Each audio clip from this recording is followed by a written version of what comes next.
The Umbral? God damn it, I hate the Umbral. Huh? What was that?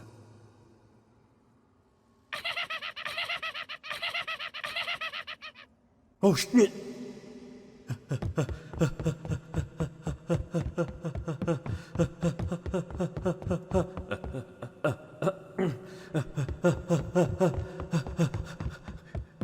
An exit, exit.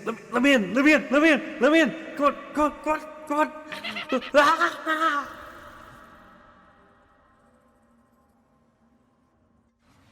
Hey everybody, before we get started, I just wanted to say, if you enjoy our content and want to stay up to date with our videos, hit the subscribe button. It really helps the channel. Thanks. So, on to the video. Hello and welcome back to my channel, Random Drop. And this week, I want to talk about Lords of the Fallen.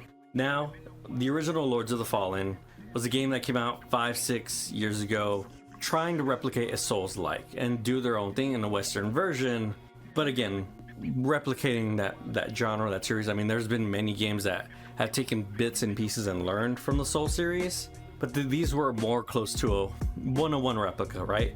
As close as can be to try to get that gameplay, right? Like the Call of Duty to the Battlefield, right? Both modern shooters, kind of taking their own twists on certain things. Lords of the Fallen 1 kind of came out, people forgot about it. It did not seem like it played as smoothly or methodically as the Soul series, and maybe they wanted to do a faster paced game. Again, it's hard to remember how that game looked, but I just remember it not looking super great or different, or nothing made me want to play that game, right? Many years later, after trying different things, making other games, hey, they're back at it again, making the reboot, Lords of the Fallen. Lords of the Fallen 2023 is a pretty much one-to-one replica of Dark Souls in kind of structure, right? There are things that inwards the game tries to do differently, but in terms of what the game is, it is a game where you're going through an interconnected world, killing bosses and moving from bonfire to bonfire, collecting XP and leveling up. And there's weapon scaling, fragments of minerals that you can use to upgrades, the Estus flask equivalent, right? It would be easier to point out what's different in this game because there's so many things that are similar. So let's get into it, right? Let's talk about what separates this game from the actual Soul series and the positives, I think, of the game overall. Now, the interconnected world is probably the thing I like the most out of this game. I think the world is really beautiful. I love looking around, seeing the different beams in the skies, and be able to be like, that's my next objective. I need to figure out how to start moving in that direction. And if you kind of start focusing and moving in that direction, eventually you'll probably get there. And you know you're moving towards where you need to be. As that thing, right, of the original Soul series of like, you can look at an environment from far away and be like, I'll probably be walking through that environment eventually. The first area has a really, even though I have issues with the first area, there are places beneath that area that you look up at it, but like, oh yeah, that's the beginning of the game. Oh, that's the Firelink Shrine equivalent up there. I can see it from down here. Holy shit, it's so far. It looks so beautiful. It's this grand bridge cathedral thing. It looks super cool. And how that world is connected and interconnected and splints off, it feels good to explore. It feels like you could have mastery over it eventually, which is something that people really love about Dark Souls 1. Dark Souls 2 was a bit more linear, and the way the environments connected with each other made no sense. Lies of P is a linear journey with not much exploration, and that's probably the thing I didn't like the most about Lies of P. Is that the boss fights are incredible, but the actual in between moment to moment exploration and all that, it was kind of just like whatever, man. The boss fights are the most interesting part of that game, and the trash is kind of nothing. And that's kind of how I feel about this game, Lords of the Fallen. I feel the opposite to the extent where the boss fights are very tried and true, but like we've done them before. We have seen these boss types and archetypes before. They're not really surprising in any way. There's the ad fight, there's the dude riding the fucking horses, there's like the dragon doing fucking nosedives and shit, and the guy gets off the dragon and you fight him, right? All that is in the game still. But what's more interesting, or what I really was, it more that I missed that I haven't had in a while, was the interconnectedness of the world. Because Elden Ring didn't have it, right? It was an open world with small interconnected areas, but this is, the whole game is interconnected, and it felt good going around it and figuring out where you need to go next. Where does this key unlock? And finding little secrets, nooks and crannies here and there. it felt good to explore, and I think that's one of the main positives I have with the game. Not really doing anything new here, but it felt satisfying until the end, which I will get to later. I think the like Roman Catholic theme is really fucking cool as a Catholic at a younger age, and knowing a lot of those references and the thorns and how the holy light looks and the bloods, the Iron Maidens, all that stuff is really cool. It is a 3D Blasphemous, right? They both came to the same, instead of being medieval fantasy like the Soul series, so instead of like dragons and stuff like that, it's taking the Bible and being like, oh, here's demons and witches and fire and basically the devil you're trying to kill at the end of the game. All that crazy Vatican shit, it's in there, and it's really cool, right? It really matches the style of the game and the dark feeling. It's like that one chapter in Berserk where I don't remember if you ever read Berserk. Guts goes to this place where there's like all these people who are super religious, and there's like all the enemies are like these Templar guys, but they're all like really fucked up and disfigured in some way, but they have like this crazy religious fervor and all that. Really cool. Read Berserk. It's freaking awesome. But it is that vibe throughout the whole game, right? So I think how the game looks is really cool, which I didn't feel about the original Lords of the Fallen. And if like the game's aesthetic doesn't grab you initially, that means the armor's not going to grab you, the enemy types aren't going to grab you, and all the stuff looks really good in this game. Overall, and as I said before, the boss fights are all mostly satisfying. I would say there's like probably one memorable fight that is like the Millennia of the game. It's very much a side boss with you're fighting a red-haired lady, and I ended up using her armor and a lot of her kit actually through the most of the game after I killed her. And that's probably my favorite boss fight overall. But all of them are like just totally fine. They're not too incredibly hard. Some of them have annoying mechanics, but it didn't feel as brutal like Lies of P did, where it's just like every boss fight in Lies of P is a fucking double boss fight, and you're just getting fucking smacked down. Here, it's a Souls game. You can like cheese shit. You can like poison the guy and like watch him just bleed to death. And I did that a couple times, but that's awesome that I can do that. So with the ability to have different builds, yeah, like the game is going to be easier. Just that this game doesn't really do anything new in terms of boss fights. We've seen a lot of these before. The build variety, again, nothing new here. It is very much on the same as the Souls games or Elden Ring. There's magic, there's dex builds, there's high poise, strength builds, and stagger builds. All that is here, and it is pretty well done. I think some people have complaints how like the characters like kind of lunge forward when they attack. Personally, I didn't find it annoying because with the daggers I want to jump in, but I can understand if you already have a long reaching weapon, you don't really want to take any more steps forward, and it's a thing you have to get used to, that a lot of the animations do take big steps forward when attacking.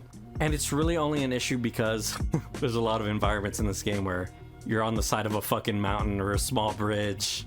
Especially at the beginning of the game, it goes away eventually, right? Not every environment's like that. It's just at the first part of the game, man, you're gonna be falling off a lot. It's just a fact. And the way the characters move in action, it's not bad. It's totally playable, and the character's super fast and moves around really tightly. It's just that first environment, man. Fuck that place. That should not have been the first zone. There's too many pitfalls, and people are just getting used to the game. So I can imagine it's frustrating. But yeah, man, like all that build variety and stuff it's totally there. And just again, well done. It is a good replication of the Soul series, done really well. Again, doing nothing new, but except in this part with ammunition and throwables. So in this game, when you pick up a grenade, a bloody knife, a poison knife, all that stuff, it's not a consumable that will go away. You equip it into your right hand, and it is a thing that has basically mana. It has charges basically, and the more powerful the item, the more charges it eats up in your little ammunition bar. You can't spend points and make the ammunition bar bigger or anything like that, so there are items that'll help, like equipment, but you can't like put points and like stack this ammunition bar, so your ammunition is still limited. But you have pouches and, again, consumable items to refill it in combat and stuff like that. But this makes throwables and items actually useful.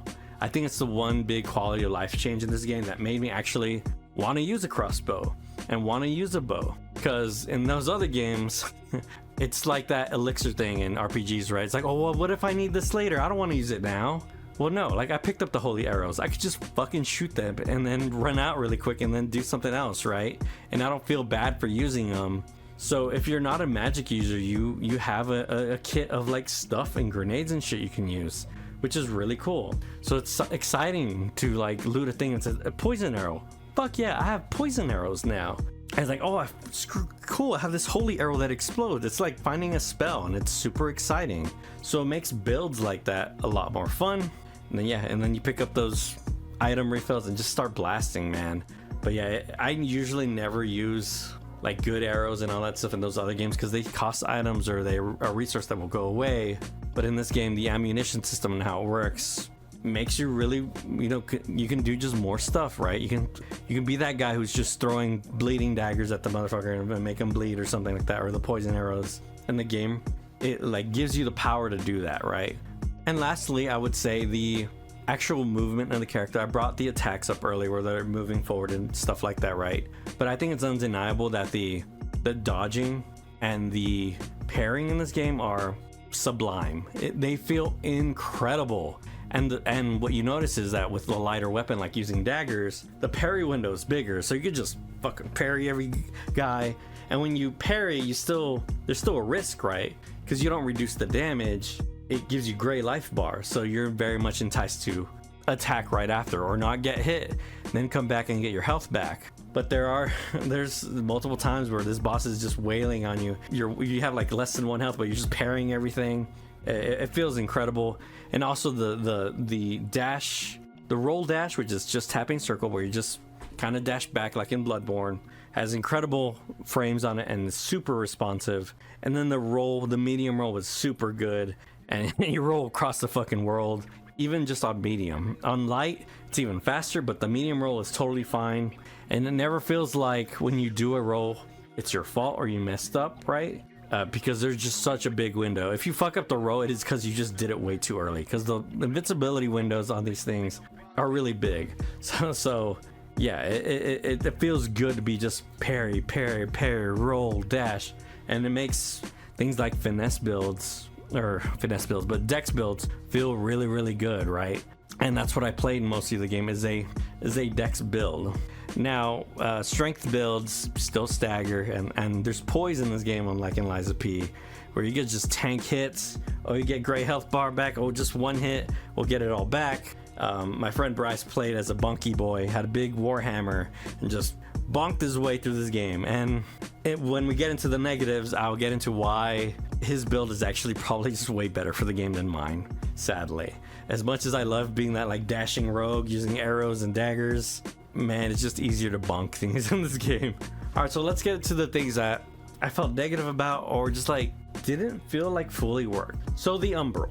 The Umbral is the main mechanic of this game. It's how you find all your secret items and upgrades. Instead of invisible walls, you're going to be going in and out of the Umbral, right, to do the exploration. In Dark Souls, it's all about like finding nooks and crannies, jumping off ledges and all that.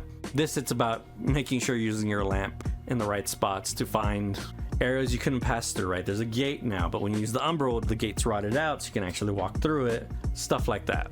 So the Umbral in itself, actually using an L2 and all that and looking around and fighting stuff feels good. I think the main issue I have with the Umbral is that at the beginning it feels like, oh, this is neat and quaint, but it's the fact that they sometimes in the game they force you to go in there, and being in the Umbral later in the game is fucked up. The enemy density is way too large in there, and it feels like once you get to the Umbral, it's just like, fuck it, like what am I gonna, I'm just gonna run to every area because I can't fight all these damn enemies. I'm going to get overwhelmed. So that's what it feels like later towards the game, right? At the beginning, there's a little bit of spawns, the enemies aren't as hard, but as you get further and further towards the game, it feels worse and worse. To be in the Umbral, and the reward for being in there, it isn't great. It's like 10% more souls for these enemies that like absolutely fuck you up. Those little gargoyles that just do like 20 hit combos and shit and are dashing around, like fuck those enemies, dude. I don't want to fight them. I'm gonna run every time. The ghosts that do the spin dash shit, and then there's like 20 other guys blocking your way. No, I'm running. I'm not gonna deal with this bullshit. Get out of there. The Umbral sucks, and it's like an interesting mechanic overall, and I like the way I like the idea of it and transitioning in and out of different worlds, but the reward structure isn't there for being in it. And the fact that they force you in there lots of the times, the fact that whenever you're trying to get out of the Umbral, there's the little statues to get the fuck out, right? But enemies randomly spawn, and if there's an enemy near the statue, you can't click it, so you end up killing them. Oh, more spawn. Oh fuck, kill some more. Oh fuck, okay, well let me run away and drag them back so I could try to touch the statue again. I should be able to walk up to the statue and just tap it to get the fuck out, right? And because being in the Umbral sucks, it is not fun. And yeah, it's a part of the game. Like, I feel like I should like, and I did like it at the beginning of the game, but as time went on, the Umbral became more and more annoying and less fun. And we'll get into this here in a bit. The mob density is just like fucked. It's just fuck being in the Umbral. The dumb mechanic where you have to suck off the orbs that are like floating because all the enemies are immune is really stupid and like annoying. It's like, okay, well, I can't kill these guys. I have to like play Marco Polo and try to find this damn thing so I can attack the enemies that I'm already swarmed with other enemies at the time. So I'm like desperately like trying to suck the thing off. It's okay, I can fight it now. Again, and the way they place it too, right? It's just, again, as it goes on, it's like, this is not fun. I don't want to deal with this. It's not fun to like suck off the little thing and sit there as the guy's like wailing on you or anything like that. It's just, it needs to be rethought. It doesn't need to be in the game. Those little immunity orbs, they're just really stupid. That's like really where I land on it. They don't add anything to the game. And my biggest complaint with the game, again, I think the world and what you're traversing is like cool and like it's fun to get mastery over it. But holy shit, towards the end, the mob density and placement is just out of whack. So as you're going throughout the game, you're fighting these guys called sinners. They're basically mini bosses. Well, every time you kill one of those mini bosses, eventually they show up in later zones as just regular mobs. And there's literally portions of this game where it's regular dudes that you can kill a couple hits, and mini boss, 5 dogs, mini boss, regular dudes with arrows plus mini boss, and it's fucking exhausting to get through.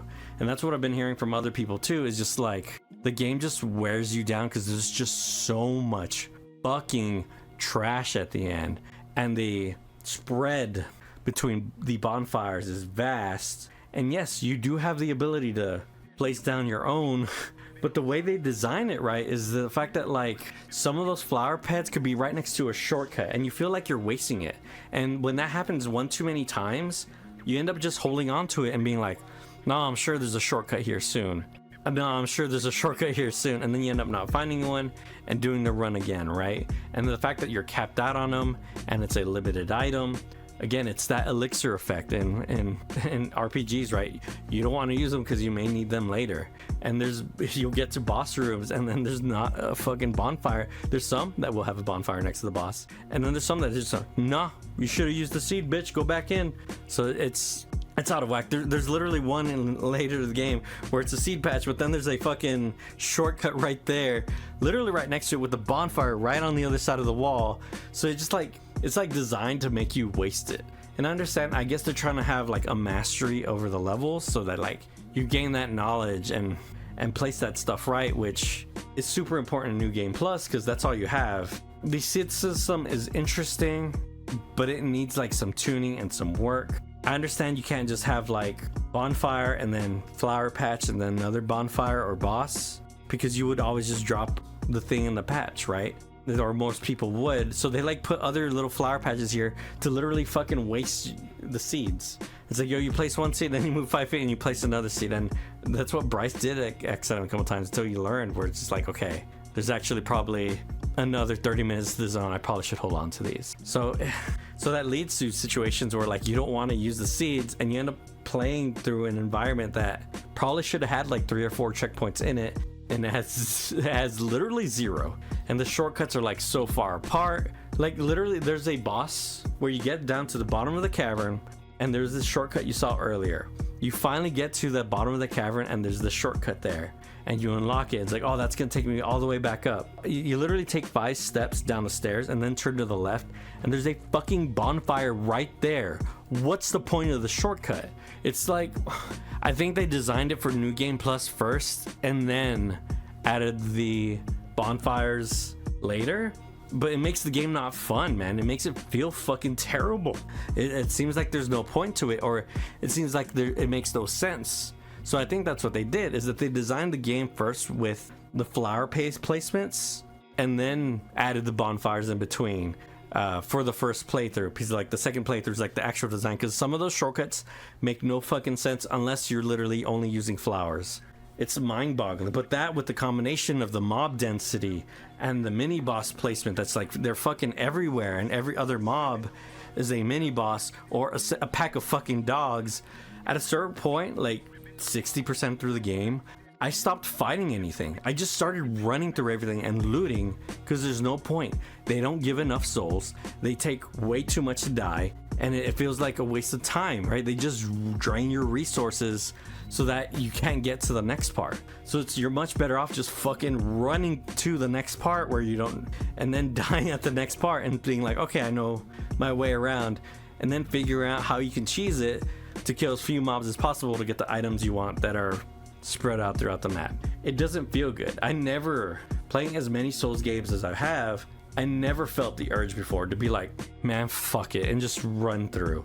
I have never felt that way. But this game eventually just pushes you down that edge of like, this is literally not worth fighting. It's not even worth fighting to learn the area. Just blitz it and run. And that's what I did. I just started blitzing and run, and I had a way better time. But that's, again, that's me playing with the dex build. You would probably have a lot easier time if you're playing a strength build, where every attack staggers the mini bosses and you can just slowly lumber your way through it, but they'll never hit you because you're always just charge attacking and stunning them, and they're dying, right? Bryce had such an easier time with this strength build going through areas. He might have had a harder time on some bosses, but just bonking these mini bosses and staggering them just makes the game easier, because I'm playing with a dex build, and if you're playing a dex build and all the enemies are just like regular dudes that stagger off of charge hits and stuff like that, or heavy attacks and just regular attacks, it's fine. But everything's a fucking mini boss, so it's just like, okay, you need literally two-handed colossal weapons to even stun them, and that's what you just bonk, and then the guys can't move. So it's a funny thing. It's just like, man, the strength build is so much better. Like, don't even, again, I had fun playing the dex build, but I switched to the two-handed sword. Like, it's a great two-handed sword, and it's just so much easier just to be like, especially in the spooky town, right? The gloom, or whatever the fuck it's called. It's easier to have a weapon that cleaves, right? Especially with these goddamn dog enemies that are like in every fucking environment, and all these little infinite spawning enemies that throw fireballs in your shit. It's just, yeah, it's the game density and enemy density is exhausting, and it is the main complaint of the game, I would feel. Everything else feels super solid. The gameplay and action, the dodging, the boss fights, all feels so solid. And even like the environments you're going through and how they're designed is like good and interesting and fun to explore. But it's literally like the mob density and placement, and the placement of bonfires is the worst fucking part of this game. And sometimes you play and it looks like it makes no sense. I don't need a bonfire every 5 feet, but give me a secret shortcut to find like something, man, because like there are some fucking tricks in this game, and they'll wear you down. And again, eventually you just hit the point where you're like, I'm fucking running through this, I ain't dealing with this. And lastly, is not really like a negative, but the multiplayer. On first playthrough, I think the multiplayer is, you should play it. You should find a friend with a good connection and play the multiplayer and have a fun co-op time. And don't really take this game as a Souls game, but take it as like a co-op action game you can play with your friends and explore together, because the multiplayer is so seamless in this, and it's really good. That's probably like the big highlight of the game, really. Now, it still has Souls lag, and if your connection with your friend, like me and Bryce have terrible internet, so if we're streaming and then trying to host a fucking match, like, we can't play with each other. But we played with our other friends, it's totally fine, totally playable, hitches here and there, but as a co-op action game, it works fine, right? So if you are looking for something to play with your buddy and like explore, it's actually not bad. It's actually very well done. Hopefully they work on it more and work on that Souls-like netcode, but every Souls game's had bad netcode. But the way how they're just like, man, fuck it, just play the game. Like, we're not gonna make co-op this like weird vague thing. No, just literally invite your friend. He will jump in your match. You can give him items and all that stuff. He can buy stuff off of vendors. Like, he's basically you, other than looting key items on the ground. Mobs will die and they'll drop their loot items for them. There's some bosses will drop their items for them. it's super solid. So like if you're not really a Souls-like player, or you mostly like playing those games with friends, this is the best one to do it, because they make it so seamless. I imagine the Elden Ring PC mod is better, right? But I never got to really try that. But on console and PC, the built-in multiplayer is really good, and it's worth trying, right? It's the thing that probably makes this game stand apart the most, is that the multiplayer is actually really good. And that's my review of Lords of the Fallen. It's a really good game with a interesting theme, and does some really smart changes for the Souls series. But overall, it really doesn't do anything new to like set itself apart completely. And the things that it does do that are new can come off as frustrating and annoying, right? Again, I think the multiplayer is a highlight, and the ammunition system change is a highlight. But overall, like the other systems and the way enemies are placed and their philosophy behind that, it's just frustrating. So it is like you just run through it or play with a friend and have a good co-op time. But I think the core combat in this game is some of the best in the series. I just wish the environments made me want to actually play them and explore them towards the end, rather than just sprint through them. Because again, man, there would be way too many enemies that have mini boss health, and it's eventually just gets super tiring. And that's where I land with the game. But hey, how did you feel about Lords of the Fallen? Like, comment, subscribe, and I will see you on the next random drop review. Peace.